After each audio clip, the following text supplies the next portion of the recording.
Hi again then guys, and welcome to another, of course, circuit tune for Gran Turismo Sport, and one of its new vehicles in particular. This one I've had tons of requests, none of which were surprising to do a tune setup for, the Aventador SV. Now I've got a couple of different types of tune that are commonly requested for this one. Of course the obvious one is the handling side of things, but also potentially a speed tune as well, so I might do that on a different day. I'll have to take a look at that side of things and see how good it is. But as far as the handling goes, the biggest problem that this car suffers with is of course the cornering heaviness, the understeer, the chronic understeer that I would say it has, in a similar way to the Veyron in particular. And I mentioned this on the Discord server, but there are certain cars that it really does feel like just that. It's chronic. No matter what you do to it, you can always feel just the size and the weight that it used to be. Even if you drop like half a ton out of it, it still feels much heavier than that, and it does also tend to be all-wheel drive cars. Now, the biggest issue that I wanted to address with this one was to make it looser through corners, to stop it from being so tense, make the car a bit more relaxed, a bit more fun, maybe even a bit more tail-happy, but in that all-wheel drive kind of way where you can actually end up being quicker through a corner. So as far as the tuning goes, you don't need to fully upgrade the power, because this is actually dropped, as you can see, to N500. But the reason why I've done that is because in the higher classes, it's already quick, you already know what you can do with it. I said as much in my review, it's certainly not a slow car, because Lamborghini doesn't make those. As far as the weight though, I would definitely recommend dropping that as low as it can go. It's pretty much essential for cornering. If you can't do that, then of course just earn some mileage points and do it later on when you can. Traction control we've got turned off. As far as tyres, you're probably thinking, well, if it's so bad through corners, why don't you just have racing tyres on it, especially when you could do that in a lobby? Well, that's down to you. As I've said before, but for those who may be new, I don't fit the best tyres you can get for a very specific reason. If you build a car to use the best tyres out there, and you're then forced to use something other than those tyres, it could be trash immediately. Whereas if you build a car that uses inferior tyres and is still good, well then the racing tyres will be even better. It's kind of like how an Olympic runner or a swimmer might swim or train with weights on. So then when you take the weights off, you end up being even quicker. So that's the idea behind the tyres. As far as the suspension goes, we've got a little bit of a disparity between the front and the rear.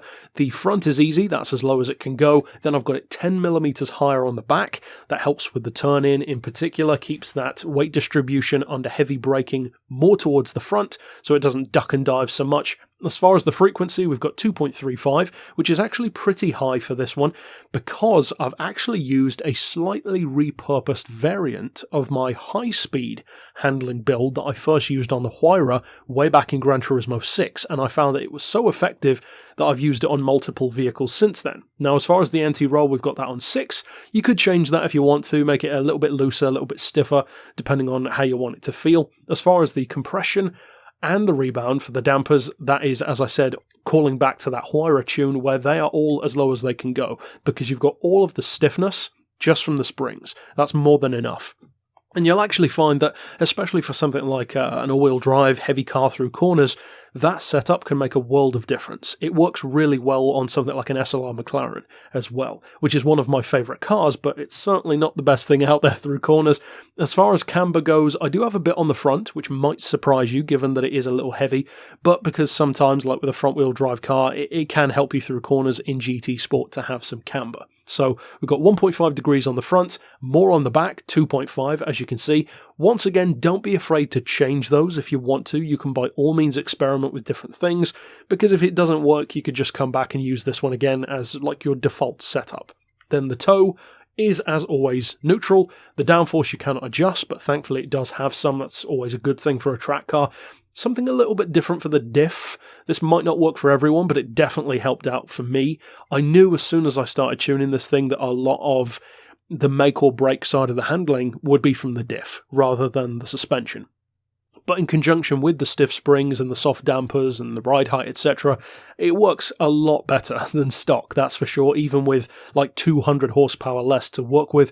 So as far as the initial torque and the acceleration and the braking on the front, as you can see, they're all as low as they can go. And then on the back, they're basically kind of locked out. So the result is the car is looser over the front and a bit stiffer at the back. roughly speaking. And you'll see what I mean when we take it out, and of course you'll experience it if you try this for yourself. Now finally, for the gearbox, of course, as I always say, if you do change the amount of power to a different category, because N500 is the lowest it can go, you can go, of course, all the way up to N900 with this one, then you will want to change the gears, of course, because you need to get more speed out of it, but this is specifically for N500.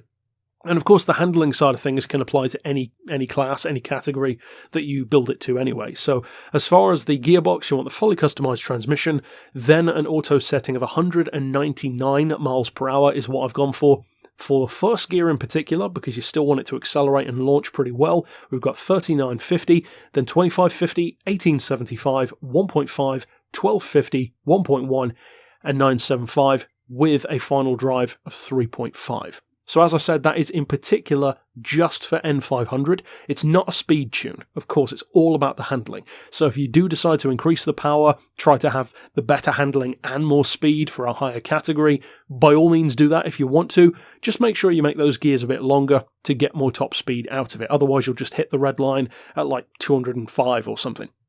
So that's it for the tune. Of course, now what you need to see and what you want to see is what can this actually do now through corners, but also in terms of a lap on our test course. Well, of course, you would hope that the cornering is very different, and it is, because one of the things that I wanted to do, as I said, was completely change the way this car takes corners. Not just how fast it is, because there's a huge difference between making a fast car and making a good car. You can make any car fast, but that doesn't make it good. You need this car to be better through corners. You need it to feel better, to be more loose, more fun, and in an almost counterproductive kind of way, you actually need to make it have less grip. You need to kind of make it worse and make the tail step out and make it a little bit more twitchy, because that makes the car far more professional, far faster through corners, and the results speak for themselves. Now, as I said, don't expect this to be the fastest thing out there. You can easily tune something like a Porsche GT3 to destroy this, because as I said in my review, it's a car for people who like the car, and I get that.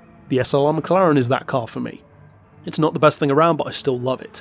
However, this is about 1.2 seconds quicker than my N500 Viper setup, and speaking of the SLR, it's quicker than that as well, also in N500, about 0.3 or 0.4 of a second quicker. So it certainly isn't slow. If you do decide to use the tune, I hope you have a ton of fun with it. I'd love to hear down below if you do find it better.